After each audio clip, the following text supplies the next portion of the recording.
حضور علیہ الصلاۃ والسلام پر وحی کے نزول کی ابتدا والی حدیث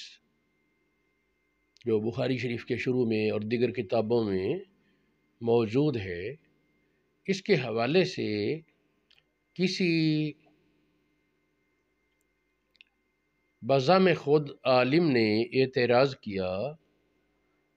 کہ حضرت عائشہ صدیقہ نے وہ روایت بیان کی کہ نبی پاک غار حرا میں اس طرح رہتے اور خدیجہ فرشتہ آیا، ایسے باتیں ہوئیں وغیرہ وغیرہ۔ اعتراض کرنے والے کا موقف یہ تھا، یا تو یہ روایت کرتی حضرت خدیجہ، یا پھر یہ روایت ابو بکر صدیق کرتے، خلفاء میں سے کوئی صاحب کرتے۔ تو حضرت عائشہ جو اس وقت یقیناً موقع پر موجود نہیں تھیں، اور بہت سی روایات کے مطابق ان کی پیدائش بھی بعد میں ہوئی، تو وہ کیسے راوی ہو گئیں؟ یہ ایک سوال تھا۔ اس کا جواب یہ ہے کہ اس قسم کی احادیث کو کہا جاتا ہے مراسیل صحابہ، صحابہ کی مرسل حدیث۔ یاد رہے کہ بعد والوں کی مرسل حدیث میں اختلاف ہے، قبول ہے یا نہیں۔ صحابہ کی مرسل حدیث کے بارے میں امت کی 99% اکثریت کا موقف یہی ہے کہ صحابہ کی مرسل روایت قبول ہے۔ اس کو مانا جائے گا کہ یہ یا تو دوسرے صحابی سے اس نے سنی، اور یا پھر خود نبی پاک علیہ الصلاۃ والسلام سے یہ سنی ہوگی۔ اصطلاح یہ ہے کہ ایسے وقت کا واقعہ بیان کیا جائے جس وقت پر یہ روایت بیان کرنے والا موجود نہیں، تو اگرچہ احتمال ہے کہ براہ راست سنا ہو، جب تک اس کا وثوق نہ ہو کہ براہ راست سنا، اس کو مرسل کہا جائے گا۔ اتنی بات سمجھنے کے بعد اب یہ جانیں کہ ظاہر تو یہی ہے کہ ایک صحابی دوسرے صحابی سے سنے گا، اور صحابہ سارے سیکھا ہیں نبی پاک سے روایت میں، عادل ہیں، یا یہ ہے کہ خود نبی پاک سے سنا ہو۔ یہ دو احتمال تھے، جبکہ اس حدیث میں قابل اعتماد بات یہی ہے کہ یہ حضرت عائشہ نے نبی پاک سے براہ راست سنی۔ اس کے حوالے سے غور کیا جائے، شروع میں غیب کے صیغے چلتے ہیں، وہ آئے انہوں نے ایسے کیا، ایسے ایسے غیب کے انداز میں، لیکن جب فرشتے کا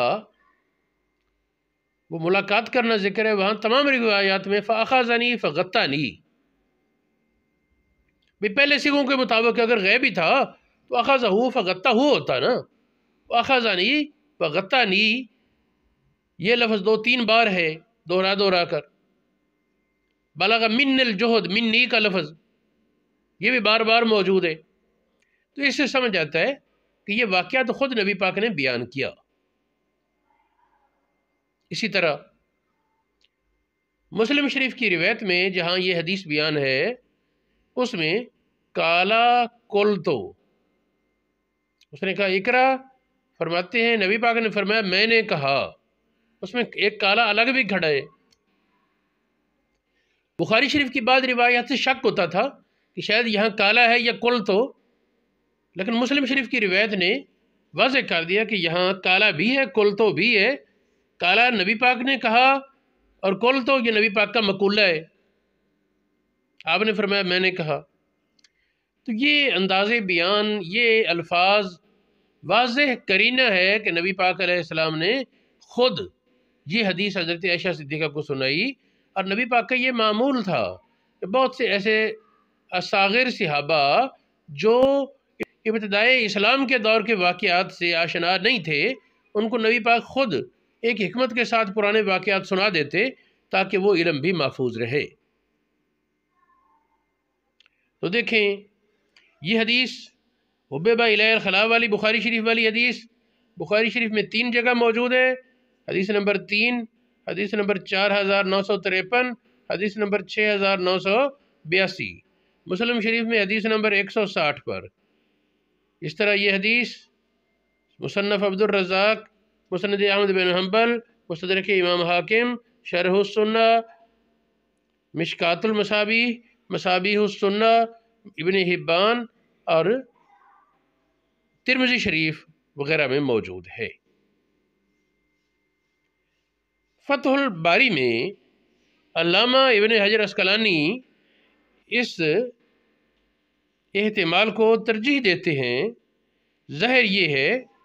کہ نبی پاک علیہ السلام نے خود یہ حضرت عائشہ صدیقہ کو خبر دی۔ یہ فتح الباری یہ حدیث نمبر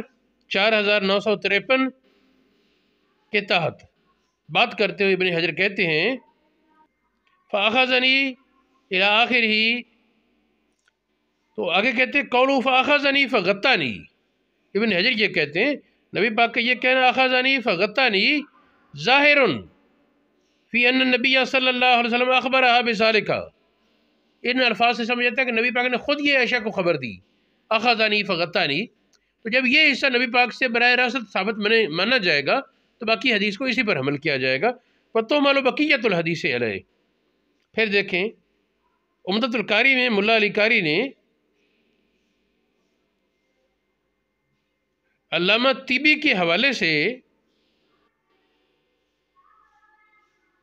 یہ فتح الباری میں ابن حجر نے اپنے استاذ برقینی کے حوالے سے یہ بیان کیا کہ ظاہر یہ ہے کہ عائشہ صدیقہ نے نبی پاک سے سنا ہے تو اس کو مرسلات صحابہ سے نہ مانا جائے۔ عمدۃ القاری میں ملا علی قاری اسی حدیث کے ذیل میں کہتے ہیں قال الطبی انہا سمعت من النبی صلی اللہ علیہ وسلم لقولہا فاخذنی فغطنی، علامہ طبی نے شک نہیں